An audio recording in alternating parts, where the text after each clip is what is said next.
একজন কিংবদন্তির বিদায়, যিনি মাঠে ছিলেন লড়াকু যোদ্ধা, ডাক আউটে ছিলেন অনুপ্রেরণার প্রতীক।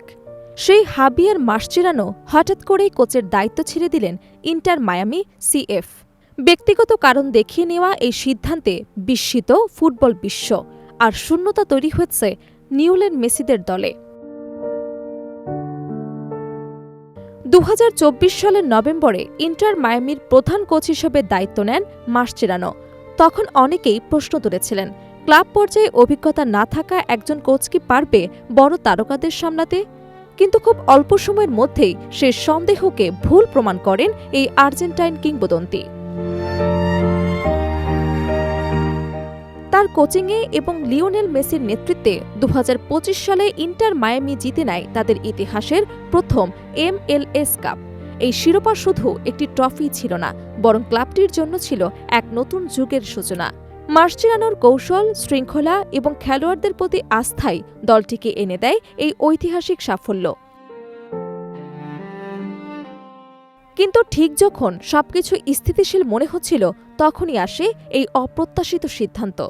ক্লাবের বরাতে দেওয়া এক বিবৃতিতে মাসচেরানো বলেন, সবাইকে জানাতে চাই যে ব্যক্তিগত কারণেই আমি ইন্টার মায়ামির প্রধান কোচ হিসেবে আমার দায়িত্ব শেষ করার সিদ্ধান্ত নিয়েছি। তিনি আরও বলেন, প্রথমেই আমি ক্লাবকে ধন্যবাদ জানাতে চাই আমার ওপর আস্থা রাখার জন্য। প্রতিষ্ঠানের প্রতিটি কর্মী, বিশেষ করে খেলোয়াড়দের প্রতি আমি কৃতজ্ঞ, যাদের কারণেই আমরা এই অবিস্মরণীয় মুহূর্তগুলো উপভোগ করতে পেরেছি। মাসচেরানোর এই বিদায়ে আবেগে আপ্লুত হয়েছেন ক্লাবের খেলোয়াড়রাও। কারণ খুব অল্প সময়েই তিনি শুধু কোচ নয়, একজন মেন্টর এবং নেতৃত্বদাতা হিসেবে নিজেকে প্রতিষ্ঠিত করেছিলেন। বিশেষ করে তরুণ খেলোয়াড়দের উন্নয়নে তার ভূমিকা ছিল উল্লেখযোগ্য। খেলোয়াড়ি জীবনে মাসচেরানো ছিলেন এক অনন্য নাম। ডিফেন্সিভ মিডফিল্ডার এবং সেন্টার ব্যাক হিসেবে তার দৃঢ়তা, ট্যাকলিং এবং নেতৃত্ব তাকে ফুটবল বিশ্বের অন্যতম সেরা ডিফেন্ডারদের কাতারে নিয়ে যায়। বার্সেলোনা এবং আর্জেন্টিনা জাতীয় দলে তার অবদান আজও স্মরণীয়। 2018 সালে খেলোয়াড়ি ক্যারিয়ারের ইতি টানার পর তিনি কোচিংয়ে পা রাখেন।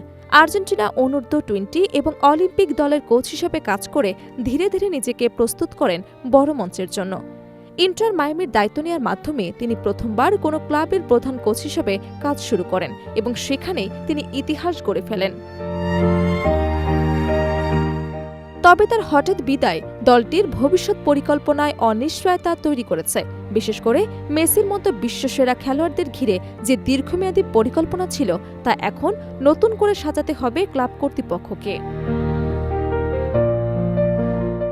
বিশ্লেষকদের মতে মাসচেরানোর এই সিদ্ধান্ত শুধুই একটি কোচের পদত্যাগ নয়, বরং এটি একটি সফল প্রকল্পের মাঝপথে থেমে যাওয়ার মতো। তার নেতৃত্বে দলটি যে ছন্দে এগোচ্ছিল, তা ধরে রাখা নতুন কোচের জন্য বড় চ্যালেঞ্জ হয়ে দাঁড়াবে।